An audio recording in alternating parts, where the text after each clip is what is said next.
The Lives of the Saints by Father Alban Butler, February 7th. St. Luke the Younger. St. Luke the Younger, also called the Miracle Worker, was Greek. His family was from an island in the Aegean, but they were forced to leave because of attacks by the Saracens.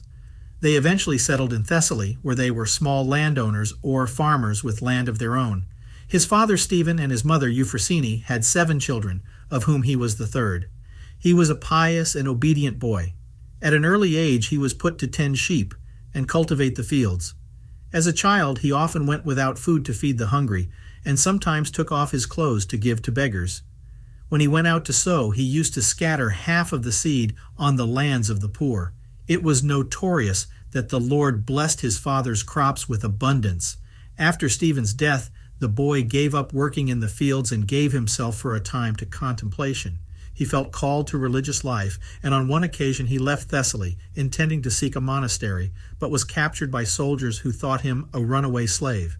They questioned him, but when he told them that he was a servant of Christ and had undertaken the journey out of devotion, they refused to believe him and locked him up in prison, treating him very cruelly. After some time they discovered his identity and released him, but when he returned home he was met with scorn and ridicule for his failed escape. Although he still wished to consecrate himself to God, Luke's relatives did not want to let him go, but 2 monks who were on their way from Rome to the Holy Land and were hospitably cared for by Euphrosyne, managed to convince her to let her son travel with them to Athens. There he entered a monastery, but was not allowed to stay long. One day the superior called him and gave him to understand that his mother had appeared to him in a vision, and that she needed him, and that it would be best for him to go to her house to help her. So Luke returned once more and was received with joy and surprise. But after 4 months, Euphrosyne herself became convinced that her son had a true vocation to the religious life and no longer objected.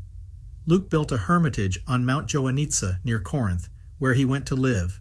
He was then 18 years old. He led a life of almost unbelievable austerity. He spent his nights in prayer, almost completely depriving himself of sleep.